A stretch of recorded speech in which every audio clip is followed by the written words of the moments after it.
fraud you should tolerate in an American election is zero. My name is Mattis Gawthorne. My first act as a member of Congress will be to object to the Electoral College certification of the 2020 election. I want to explain to you why I'm objecting. Because the future of our very nation depends on it. Let's establish two irrefutable facts. First, your vote is sacred in America. A free, fair, and legal election is our birthright as Americans. Hey, Steve Bannon, I just wanted to tell you that you rock. You are a media honey badger. Keep going. We are for you. Every single day we turn into you. We tune into you Monday through Saturday. Keep it up. We are with you. You are for us and for this nation. Yes. Awesome. Amen. Yes. Thank you for being a warrior. Thank you for being a warrior. We appreciate you. Thank you. We're in the fight with you. And we win. To the end. Yes. Hi, Steve. Love your show. Hi, Steve. Wish you were here. We love you. And let's stop the steal. Yes. Hi, Steve. Love your show. Watch it all the time. Hi, Steve. Love ya. Stop the steal. Make America great. Yes, make America great. Keep it great. Yeah. Keep it great. Thank you, Ryan. Thank you. Come and take it.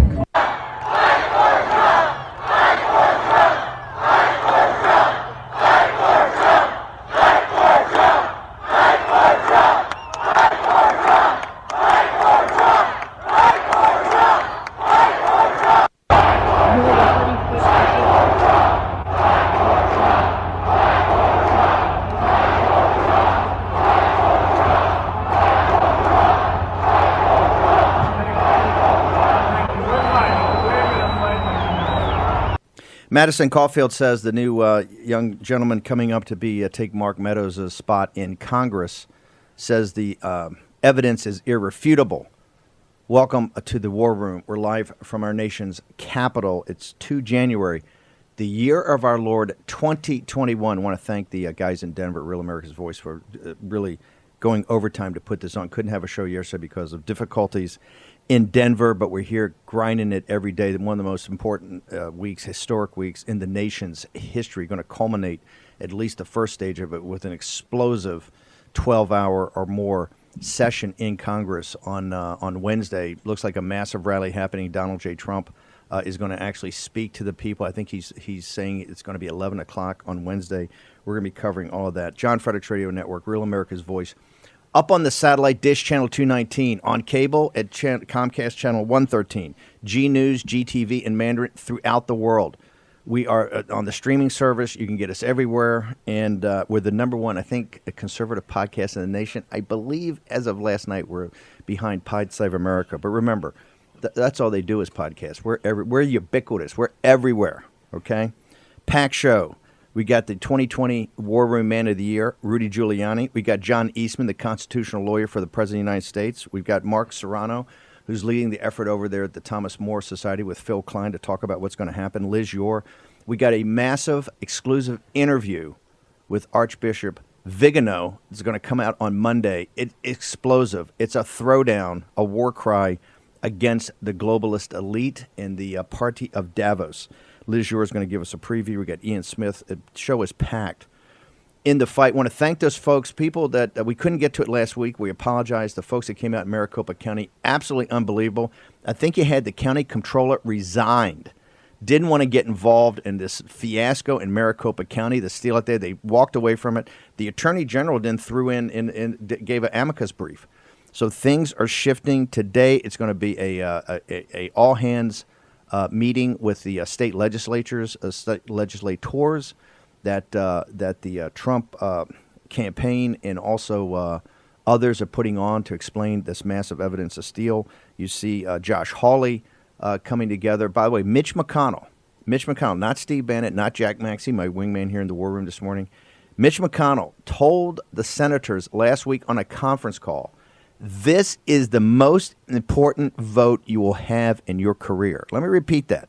This is a group of senators that voted on only the third time, Jack, in a trial of a sitting president for impeachment. They had an impeachment vote earlier in the year, and he's telling them, hey, what Hawley's trying to do is force, and they don't want to have it. He's trying to force what he said is the most important vote you will have ever. That is about these electors, about the Biden slate versus the Trump slate in these 6 states. It's a jam-packed weekend. This is one of the most historic weeks in American political history and American history overall. We're going to start with Boris Epshteyn from the campaign. So, Boris, lay out where we are, how we're going to get there. Are they going to be decertifying slates? Where does this fight go? Mike Pence kind of spit the bit, as we say. Louis Gohmert, we had him on the show the other day.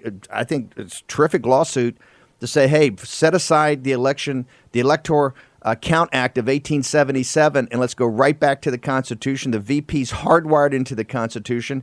And somehow the Vice President of the United States and President Trump's Department of Justice argued against that. So walk it, Dan. Steve, great morning to be with you. Thank you so much. Thanks to your listeners. Love those messages from the people in Arizona to you. And I'm getting them all the time on all social media, Instagram, Twitter, a ton of feedback, all positive about being on your show in the War Room, being the brain trust of Make America Great Again, brain trust of the MAGA movement. So here's where we stand. Last night, in an interesting decision, a federal district court did rule against the Louis Gohmert lawsuit, but only on standing, not on the merits. Again, using that standing doctrine, the same that the Supreme Court used against the Texas lawsuit, to punt on the issue. This time on the issue, which is actually pretty clear, the wide, expansive, large amount of power that the vice president has in terms of counting the votes under the 12th Amendment of the Constitution, irrespective of what the Electoral Count Act says. So here's where we stand. In Georgia, a filing has been made in district court because the Georgia courts have refused to give President Trump and his campaign the due process which is allotted under Georgia law for an election contest. An election contest was filed over 3 weeks ago, and the Georgia court system has refused to even assign a judge to it. So now we're taking that to the district court. The Pennsylvania case is in front of the Supreme Court, and now there are 2 Wisconsin cases. But hang on, hold on, slow down for a second. When you say in front of it, haven't the courts basically come back and said, hey, we see all these things, but either no standing or laches, or we just don't want to deal with it. And the Supreme Court's a perfect example. You had a great lawsuit, I think the most tightly argued you've had to date. John Eastman's going to be on next. And essentially, it's crickets, right? Because they're basically telling you, we don't want to deal with it. Is that what the audience should take away from this? Given all the evidence, all the constitutional issues, everything, they're saying no mas. We just don't want to. We don't want to get involved in this. What the Supreme Court is saying is that right now, you're right, they don't want to get involved. But what our perspective is, and what the fact is, that there are 46 electoral votes, and then you include Arizona with their 11, then you go to 57 electoral votes, which are in contest right now in front of the United States Supreme Court, meaning petitions for certiorari, petitions for the court to take it up are pending. So there's no way to say that the election contests are over, election contests are not continuing, everything is decided. If you count the federal courts as being under the purview of the Supreme Court, which obviously they are, but hang on, I want to electoral votes in contest, which is the reason. You're Rudy's, by the way. Which is the reason. We got Eastman, the constitutional lawyer for the president, next. We got Rudy, the head lawyer. You're the deputy over there. I just got to ask this. Correct me if I'm wrong, and I'm not a lawyer, and I don't pretend to be one. Right? I turn that over to you. I hire lawyers. Right? So, isn't, and this is what the Pence suit is about, just to kind of boil it down to the essence of the thing itself. The courts, the Supreme Court, Mike Pence, Pelosi and McConnell, everybody is just, I think, sitting there and they're turning and they're saying, hey, we read the Constitution, it says state legislatures. It's their problem. And that's where the certification is. I think it's one of the reasons you're going to have this briefing today. And the state, Pennsylvania comes back Monday. There's a firestorm out in Arizona. When you boil it down, doesn't this get back to the state legislatures? They either certify the Biden slates or they don't. And if they don't, you have a contingent election, right? So isn't that the essence of it? And the courts are just going to take a Pasadena on this thing? It's the legislatures in the states, no doubt about it. It's incumbent upon them in Georgia, in Pennsylvania, in Wisconsin, in Michigan, in Arizona, and I'll call out the ones which are Democrat controlled, in Nevada, in New Mexico, to do the right thing, by the American people and have special sessions, continue investigating. The amount of fraud is absolutely staggering. We're talking about over 400,000 fraudulent ballots alleged in Georgia. We know for a fact from the recount in Wisconsin that just in Milwaukee-Dane County, I talk about this a lot, over 220,000 fraudulent ballots. We know the 700,000 ballots in Pennsylvania, which were mail-in absentee, which were not observed when they were being counted. We know that the number of around 200,000 more votes than voters, more votes cast than people who signed in to vote in Pennsylvania is real.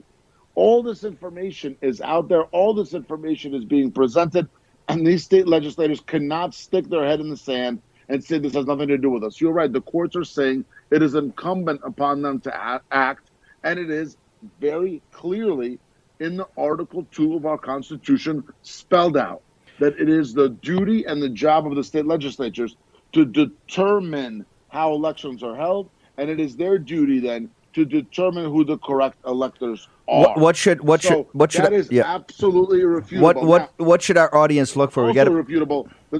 Go ahead.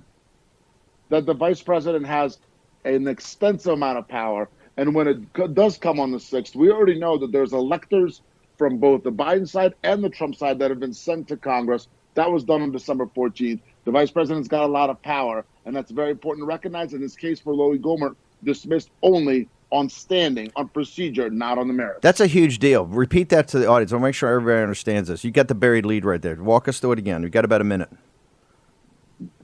The vice president has a ton of power in terms of opening and counting the electoral college votes at the joint session on the 6th. That power is enumerated in the 12th Amendment of the Constitution.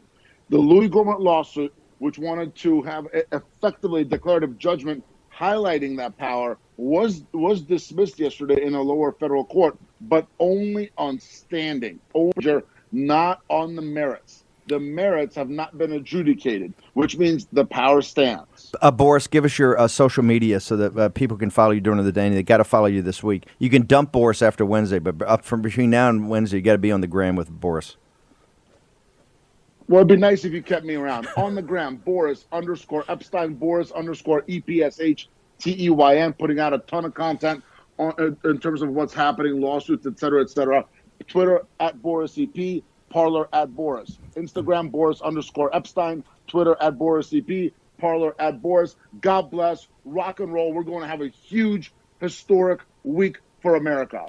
Thank you, brother. A guy grinded 24/7. Remember, Madison Caulfield started this by saying he's in. On Monday, ladies and gentlemen, there was one. There was Mo Brooks, one man alone. CNN's in meltdown yesterday. There's 160 congressmen right now, and guess what? They're going to cross the 200 congressmen, I think, by Sunday. It's time for Minority Leader McCarthy to step up and say, I am Spartacus. Okay? Short break. We'll be back in a second.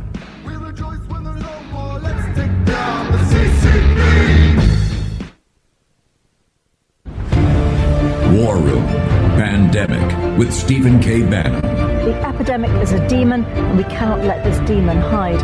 War Room Pandemic. Here's your host, Stephen K. Bannon.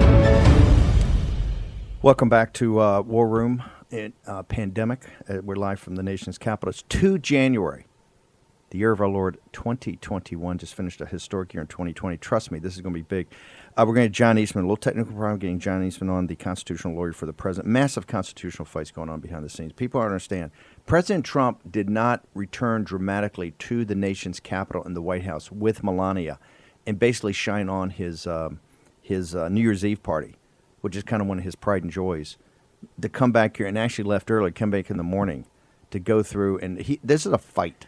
Okay, this is a fight. He was there to look at the 100 names. We've got to get those back up there in the House that help override the President Trump's veto on the NDA. It was unacceptable. The 20 congressmen from yesterday, or senators from yesterday, Republicans that joined in to override President Trump's veto of the NDAA, and Marco Rubio, top of the list. Little Marco Rubio's done a good job on China. He's been there. He's trying to get a little more populist. But now it's time to stand and deliver. This is a defining moment. This is what happens in fourth turnings. This is a defining moment. People will remember this one forever. It's where you were in this fight. Because here's what folks have to understand. We are inundated 24/7 with information and leads and new things. And one of the things we do, and this is from Breitbart, you got to separate the wheat from the chaff. And you particularly in this, ladies and gentlemen, you have to avoid the fantasist. There's all types of people that want to get involved and they want to be James Bond and they want to be fantasists. You separate out and focus on what is real, and particularly what you can make actionable. Okay, I'll get into more of that later. But one of the things about the signal versus the noise we have to get into, this deal that got forced through between the Chinese Communist Party and Germany. Germany led when their EU, the Merkel selected president of the European Union, the party of Davos. They jammed this thing through at the last second. An alliance between the EU and the CCP. And trust me, if we don't secure the victory of President Trump, this is the whole thing with the Paris climate change. It's all going to be pivoted off of the party of Davos, which Biden is the representative of. This is one of the things they had to jam in there. This is signal, not noise. We're going to spend a lot more time on that. I've got analysts working on it, people in geopolitics, people in finance. This is going to change your life. Archbishop Vigano, one of the great thinkers in the world, is going to come out. We have a massive exclusive interview which sets the framework for this great conflict between the nationalist populists throughout the world and the party of Davos. Remember, it was 4 years ago.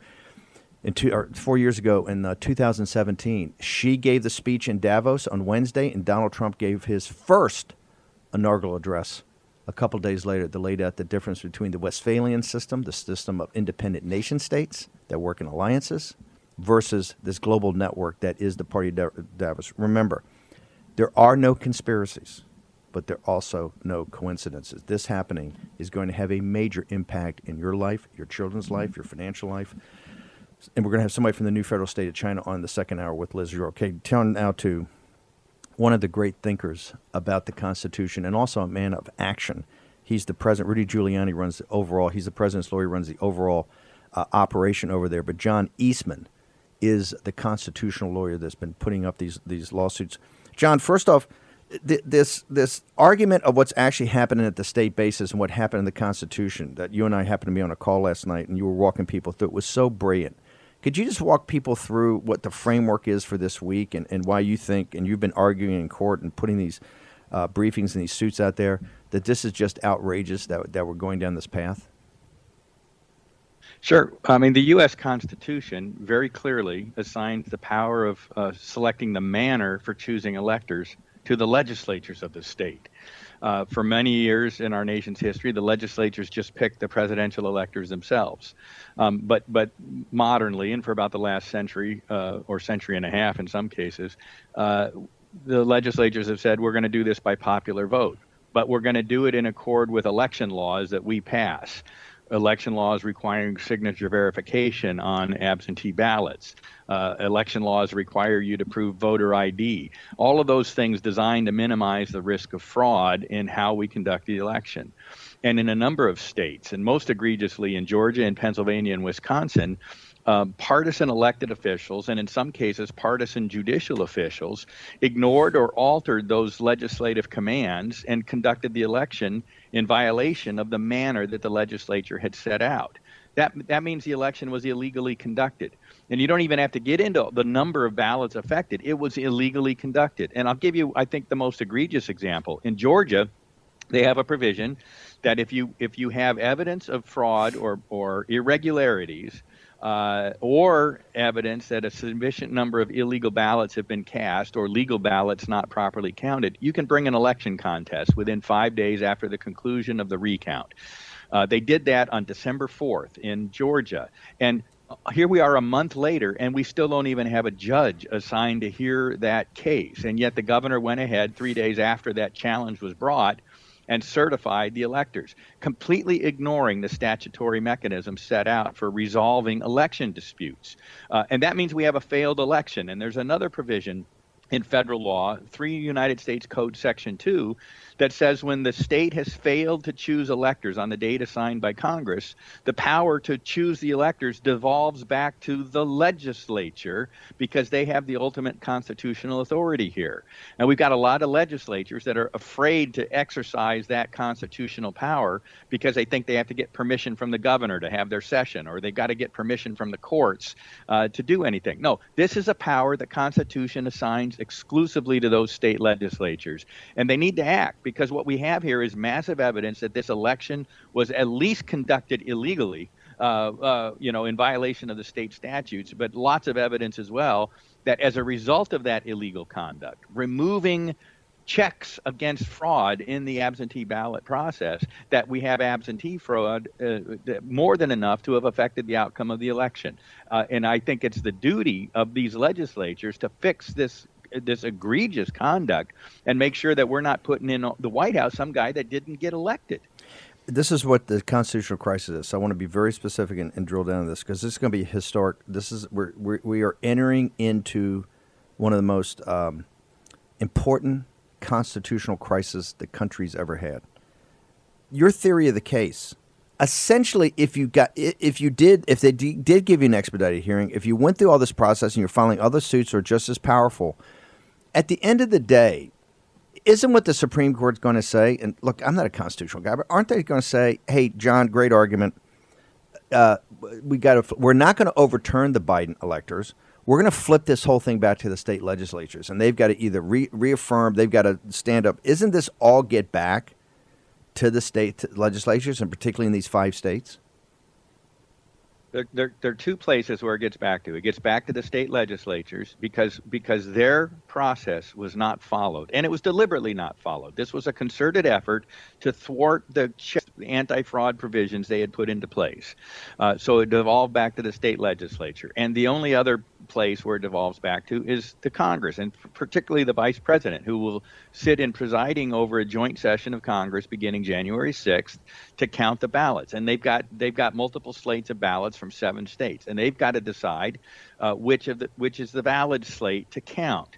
I think they have that authority to make that determination on their own, but it would certainly be helped immensely if the legislatures in the states looked at what happened in their own states and weigh in, exercising their power under the U.S. Constitution. And here's the biggest problem. We haven't had this happen. There was one minor event in 1960 out of Hawaii, but we haven't had it happen on the scale that we have now with multiple slates from multiple states since 1876. They don't understand that the power they have to exercise here is not derived from their state constitution. It's derived from the federal constitution. So restrictions on that power, like we can only meet with the permission of the governor of our state, restrictions on that power are preempted by the federal constitution. They have this power directly from the federal constitution, and it's there for a reason, because it's much easier to corrupt a single executive official than it was to corrupt the entire legislature to have an outcome. And they wanted the branch of government closest to the people, which is the legislature, to be the one that has the ultimate say about here. And these guys need to understand their constitutional authority and their constitutional duty to put a stop to this egregious violation of law that has occurred. The Louis Gohmert suit is essentially saying that the Electoral Count Act of 1877 is unconstitutional. We've got to go back to the Constitution, and there, the President of the Senate, the Vice President of the United States, is hardwired in, and he's actually a decision maker. This is not ministerial. Is that correct? And last night, the ruling was so important because the judge didn't want to touch the merits, right? It's, once again, you got no standing. Are we to assume that this is going to be a climactic battle that's going to take place this week about the very question of the constitutionality of the Electoral Count Act of 1877? Well, I think a lot of that depends on the courage and the spine of the individuals involved. But look, I love Representative Gohmert. I think he's terrific. Can we ask you to stay through the commercial break and bring you back? I know it's Shirley Swamp, but here's the reason. When you just said the courage and the spine, we know Louis Gohmert's got all the courage. He's pure honey badger. Judge Gohmert from down Texas 1. That guy is tough as Texas boot leather. Okay, are you talking on the other side of the football? Would you be? That would be a nice way to say a guy named Vice President Mike Pence. I don't. I don't want to put you on the spot like that, John. You're too good a man. John Eastman, one of the most decent guys I've ever met.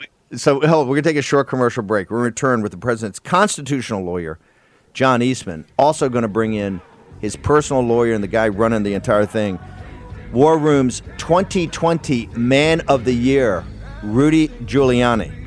All next on the other side of this commercial break with Jack Maxey, Stephen K. Bannon live from the nation's capital. We'll return in a moment.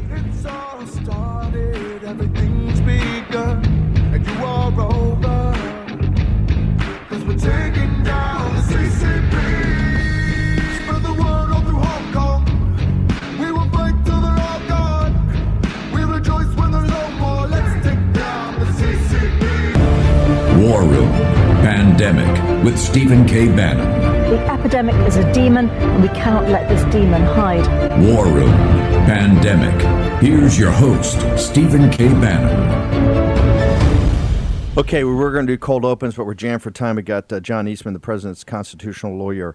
Walk us through, Brother Eastman, what you think is, how is this going to evolve, and what should the audience, we pride ourselves on tomorrow's news today in the signal, not the noise. There's a lot of noise out there. Guys are running around. People are not qualified, telling state legislatures what their constitutional powers are or not. You've got this climactic thing. Nancy Pelosi, and the wood chopping you hear is Nancy Pelosi and Mitch McConnell working nonstop to be changing rules. So trust me, they don't want they don't want 12 hours, 2 hours per state on showing the receipts on Wednesday. So you've got guys working here 24/7 trying to chop block the President of the United States, and particularly his defense of this republic and the Constitution. So, John Eastman, you're the lead sled dog here. What should people be looking for?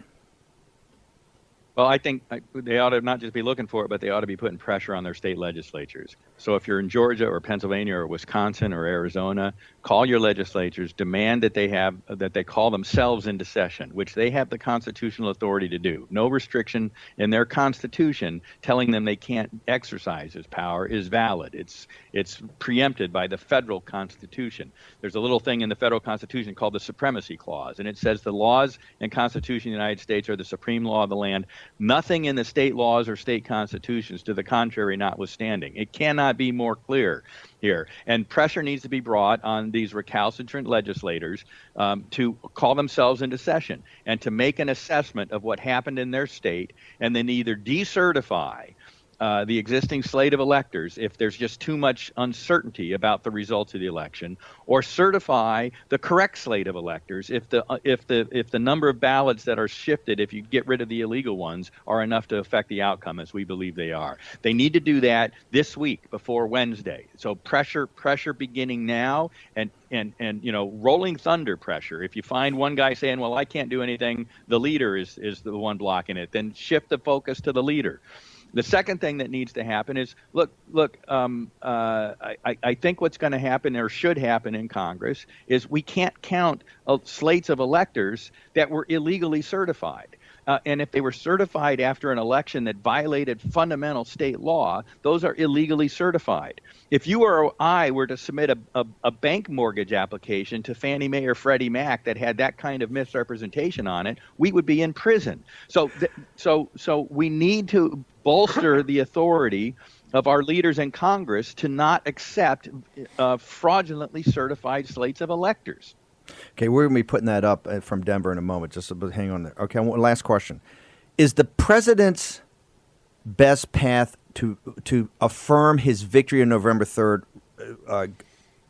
hang on getting a contingent election here in the House of Representatives? Or is there a way, an alternative way, that you see the power through this using either the Electoral Control Act or some decision that made that the Vice President of the United States grows a spine and understands his constitutional duty as you interpret it, Mr. Eastman? Yeah. So look, we've got cert petitions pending in the Supreme Court on this very question from Pennsylvania and Georgia. A new case was filed New Year's Eve in I'm sorry, from Pennsylvania and Wisconsin. And a new case was filed New Year's Eve in Georgia, raising the same thing. The states ignored their state election law, and those slates of electors are invalid. And I think if the vice president, as presiding over the joint session, would at least agree that because those ongoing contests have not been resolved, we can't count those electors. That means that nobody has a majority of the electors. And either they delay things so those constitutional challenges are resolved, or they say, okay, well, we don't have electors from those states. Nobody has a majority. This is going to the House. Either route requires that we look at what actually happened here and get to the bottom of it. This is about more than who wins this particular race. Yes. We no longer have a self-governing republic if the elections that we participate in are meaningless because of fraud. And that's the stakes. Are we going to be a self-governing republic or are we not? Those are the stakes. And it's much bigger than whether President Biden or President Trump gets sworn into office on January 20th. This goes to the heart of whether we're a Republican form of government and whether we get to control the direction of our government or not. This is why Mitch McConnell said the other day when he got on a conference, he told these guys who had just voted 9 months before, only the third time in the history of the Republic, at a trial to impeach a president, told them this will be the most important vote you ever take. How people get to your social media so they can follow you during the day, sir? Dr. John Eastman at Twitter and John Eastman at Parler. You're a good man, sir. Thank you for joining us here, and the president's in good hands. Thank you, Steve. Keep up the good work. Thank you, sir. I want to bring in now the War Room's 2020 Man of the Year, Rudy Giuliani, America's mayor. Mayor Giuliani, I got to go to the cut right to the chase. You have been obsessed with one thing, as I've known you as a friend, a colleague, and somebody working on this for weeks and weeks and weeks and weeks. And it goes off of what John Eastman just said. It's about the responsibility, not simply the constitutional responsibility, but the moral responsibility of these state legislatures who never signed up. They understand they never signed up for this because we never thought about it. But right now, Eastman frames it perfectly, and even Mitch McConnell said the quiet part out loud last week. This is more important than, and Trump understands this, this is more important than November 3rd. This is more important than even Trump's presidency as it confirmed his victory. This is more important than this fight between the nationalists and the globalists. Is more important than the fight between progressives and conservatives. Is more important than this fight between Republicans and Democrats. This gets to the heart. If you go read Roman history, this is like towards how the Republic fell, right, and became a totalitarian or authoritarian empire. We're at that moment, and that's what this week is. And Mayor Giuliani, you have been obsessed with the responsibilities of the state legislature and what they can't do, which is to essentially break the law and send this forward. Will you explain to our audience the details and what you mean by that? Well, what I mean by that is the founding fathers figured out where to point the finger of responsibility, and the buck stops with the state legislatures. It's right in the Constitution, Article 2, Section 1, Clause 2. It may be that we didn't pay that much attention to it in the past because we haven't, but it's been there from the beginning, and it makes clear that it's their responsibility. And when they took an oath of office, they all took an oath of office to uphold that Constitution, including that clause. The founders even anticipated a close, difficult, and contested election, and they made a deliberate choice to give it to the legislators closest to the people. Now, I believe, and I don't think far off, and I think most people will understand this election will be scrutinized for years, maybe for many years. This could be the most historic vote they cast. It certainly is going to probably be the most scrutinized in terms of their political careers, their personal lives, and what we think of them as men and women of integrity. And if you just focus on it, they are being asked now to sit by and watch a fraud get perpetrated in the name of their state. This is before we get to whether Trump won. What we know is the vote count is substantially wrong.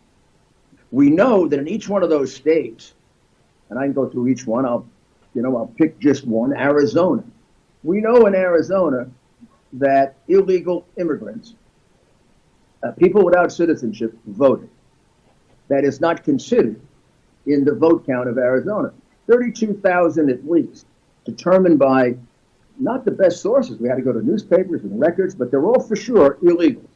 So you got to deduct 32,000 from his vote count. Same thing with, I'm sorry, dead people can't vote. Well, 8,000 of them voted in Arizona, and they're counted. We call that a fraud. They submitted a statement to the government, and that statement is a false statement. They have to take responsibility for that, for good or for bad. They can't get away with it by saying, oh, it's too complicated, I didn't understand I had those responsibilities. And I don't think history is going to let them get away with it. So I have to impress on them, I hope, over the next couple of days, and no one does it better than Professor Eastman, that this is a decision with great consequences. It also is, as you point out, we've had a terrible year for human rights and civil rights. We've had our freedom of speech trampled. We've had our freedom of a religion attacked terribly. We've had our freedom of movement virtually taken away from us. You look at those three things, and we're starting to look like, East Germany before the fall of the wall. But when you this, I want to. But hang over a second. But I want to get to this. Free and fair elections. Yeah, but here's the point. Here's one of the points I want you to address. The audience that's worked so hard, and this is the most powerful audience in all media because we have activists that'll go do it and they'll burn down the phone lines. They're sitting there, they're like in a Kafka-esque novel. They're looking and saying, hey, we got Eastman and Rudy, we got Trump, and they're making this argument. They got the receipts, they got the evidence in every vertical, in the illegal, the voter fraud vertical, the ballot fraud vertical, the election fraud vertical, the no chain of custody, the mail-in, and that's even before. Let's leave off to the side Dominion and what's going to take longer and real investigations from law enforcement. But that's a free option. That's huge too, but that's for another day. You got all of this, which are hundreds of thousands, and these are Republican-controlled legislatures. The disconnect is, Mayor, how when the evidence is that overwhelming, when their constitutional duties are so specific, how do you have guys running around telling them you have no power, you just have to take a pass on this and let it just play out the way it's going to play out? How did they have these people out there that are telling them that? Well, this is why this election is bigger than Donald Trump, Joe Biden, you, me, or any of us, because this is a pernicious scheme by the Democrat Party to steal this election. And these Republicans, some of them unknowingly, but some of them knowingly, are participating in it. I mean, and if you let this happen, it's only going to happen again. It's happening right now in the Senate race in Georgia. And we're maybe 3-4 votes away from getting the Georgia legislature to decertify and to certify Donald Trump. And the people blocking it right now are people like Speaker Ralston, who is a good man, but somehow he's got himself hung up on whether he can call a special session or not. He can't possibly have himself hung up on fraudulent voting. The committee has had 50 witnesses, documentary evidence, motion pictures that show fraud. Trump, I can demonstrate to you that Trump won the state by 80 or 90,000 votes at a minimum. He knows all that. He's a smart man. But he's all hung up on, can we call a special session? And that's where Professor Eastman is so important, because he explains that you have that right by virtue of the fact that this is a special power you have given to you by the United States Constitution. And it is true that some of them have had a hard time believing that, accepting it. It's a little bit like, I'm just a state representative. You mean I get to choose the president? Yes, sir. Yes, ma'am, you do. Our founding fathers put the finger of responsibility on you. Mayor, you did a good job. Mayor, could you hang over? Could you hang over just through a commercial break? I've got a couple more questions. Of course. Okay, Mayor Rudy Giuliani, and did I just hear some breaking news? You're 3 or 4 votes away in the House or in the Senate in Georgia? I would say we're 3 or 4 votes away in the Senate in Georgia. Okay. And we don't know how many votes were away in the House, but we understand that Speaker Ralston, if he were to bring it to the floor, I tell you what, let's probably control the vote. We want to return with that. Mayor Rudy Giuliani, the president's lawyer. We're going to take a short commercial break. We're going to return with Mayor Giuliani, Mark Serrano, Liz, your all in the 11 o'clock hour. We'll be back in a moment.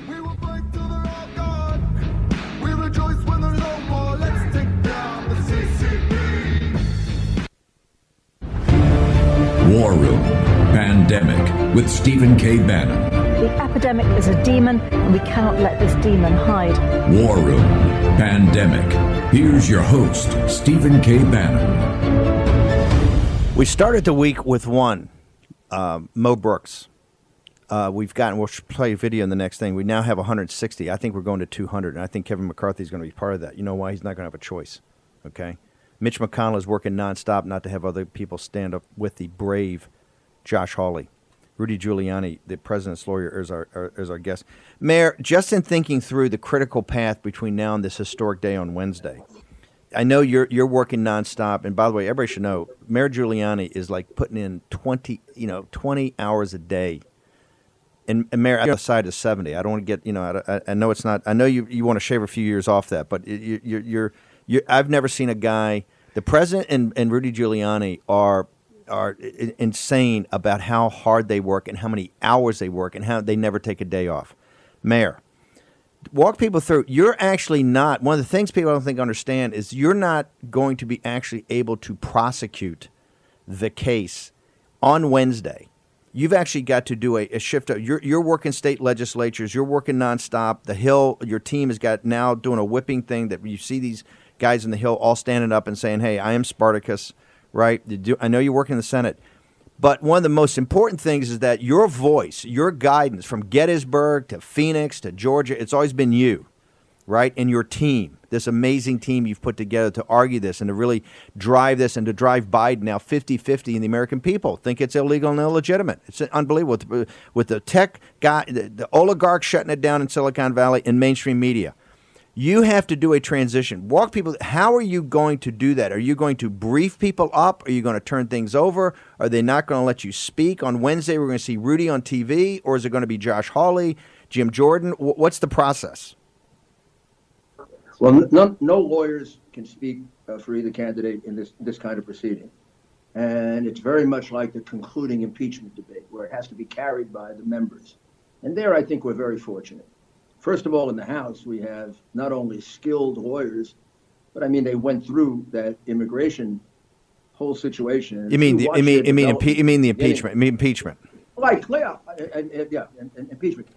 If you look at people like Jim Jordan and Matt Gaetz and gosh, I mean, they are as skilled as some of the finest trial lawyers.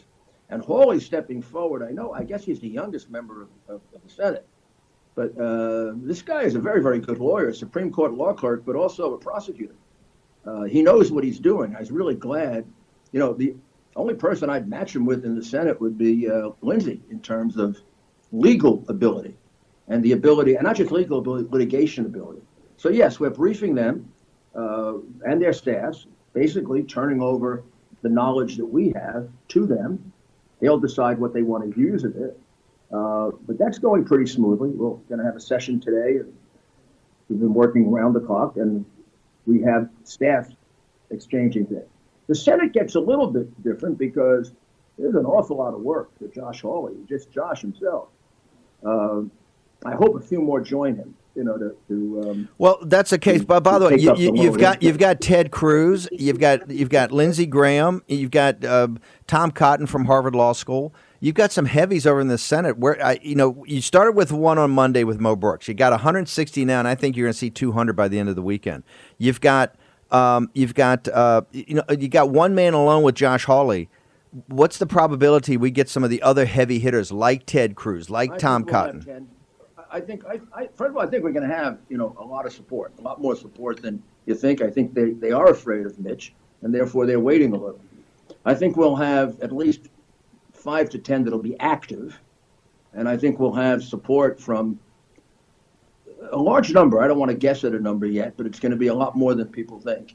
And in the House, we've got veterans. We have veterans of this kind of process.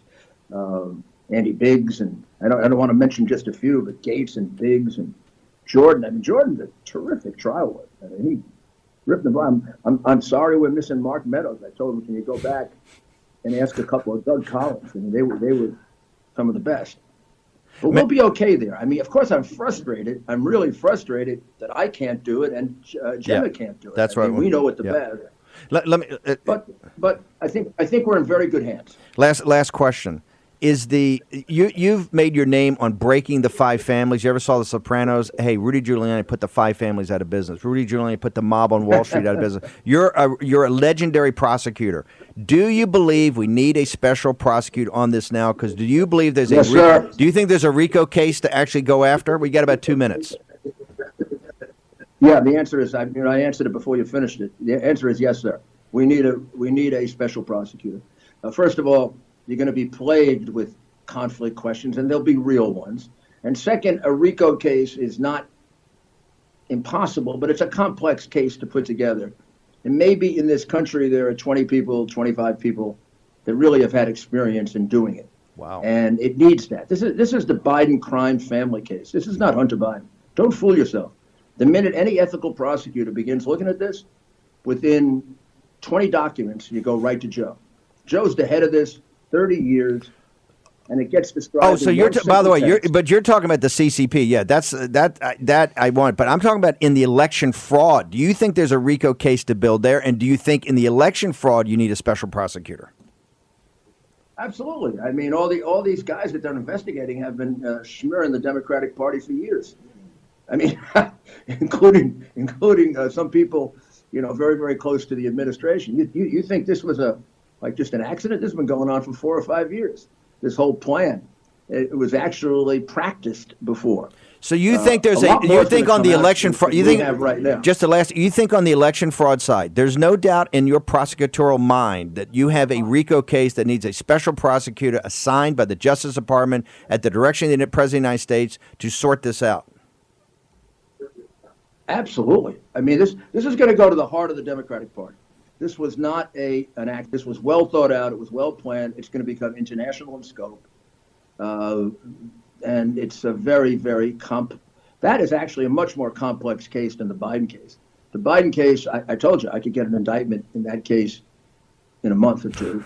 And I'd be more than happy to prosecute it in front of any jury. I have no fear about winning that case. Stop volunteering. Stop volunteering for stuff, Rudy. No. I do it. No. Okay, we're going to give your social media. I haven't been in front of a jury for years. I used to be okay in front of a jury. Just okay. They don't have to be afraid of me. I'm just a country lawyer. Mayor Giuliani, you're an American hero. More importantly, your War Room Pandemics Man of the Year for 2020. Thank you for joining us our first show of 2021. Really honored and appreciate it.